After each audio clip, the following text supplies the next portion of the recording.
Պատրաստում ենք չեբուրեկի, այս տարբերակով ստացվում է անչափ համեղ, փափուկ և հյութեղ չեբուրեկիներ։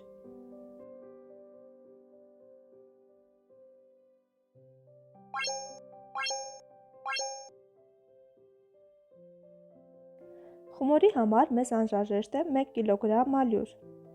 որին ավելացնում ենք 1,5 թեյի կթալ աղ, այնուհետև 2,5-ից 3 բաժակ գոլ ջուր և ունցում ենք խմոր։ Ջուրն ավելացնում ենք մաս-մաս, որպեսզի շատ ջրիկ չլինի մեր խմորը։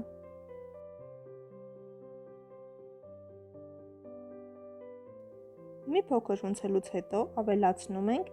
3-ից 3,5 ճաշի կթալ բուսայուղ և կրկին հունցում ենք այնքան, մինչև խմորը լավ էլաստիկ դառնա։ Մոտավորապես 10 րոպե այսպես ձեռքով հունցել եմ։ Հունցելուց հետո ծածկում ենք, թողնում հանգստանա 30 րոպե։ Հանգստանալուց հետո խմորը այսպես ավելի էլաստիկ և նուրբ է դառնում։ Այնուհետև խոհանոցային գորգի վրա ալյուր ենք ցանում և խմորը բաժանում ենք փոքր հավասար մասերի։ Ինձ մոտ խմորը ես բաժանել եմ 18 հավասար մասի։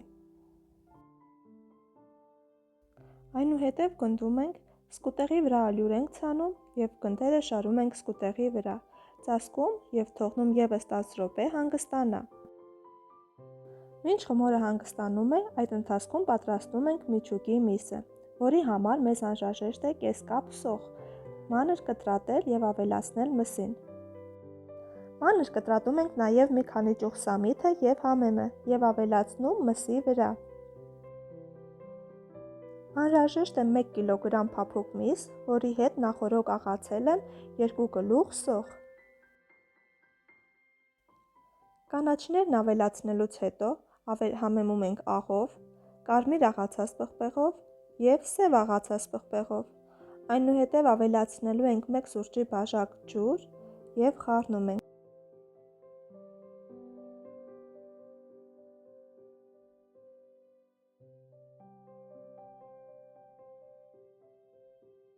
Միջուկը մի փոքր պինդ է ստացվել և ավելացնում եմ ևս 1 սուրճի բաժակ ջուր։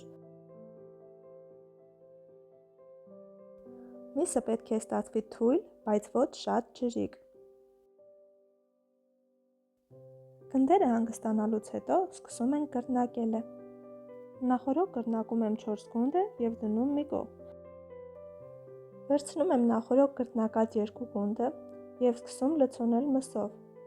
Միսը դնում ենք գնդի մի մասի վրա և մի փոքր հաստությամբ տարածում։ Այնուհետև հաջորդ մասը գնդի բերում ենք և ծածկում միսը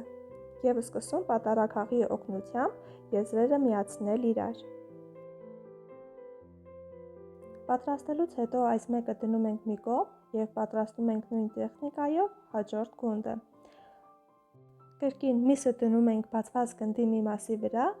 ոչ շատ հաստությամբ տարածում, մյուս մասը բերում վրան և պատառաքաղի օգնությամբ կրկին եզրերը ամրացնում։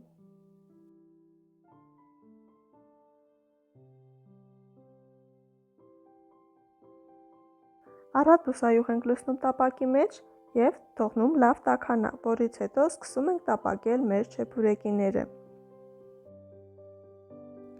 Չեբուրեկիները դնելուց հետո ծածկում ենք կափարիչով, որպեսզի եփվի այն։ Եփվելուց հետո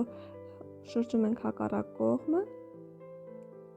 եփում ևս մի քանի րոպե և վերջ պատրաստ է։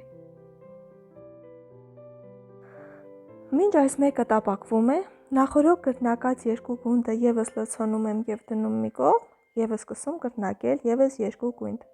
և այդպես շարունակ մինչ վերջանալը։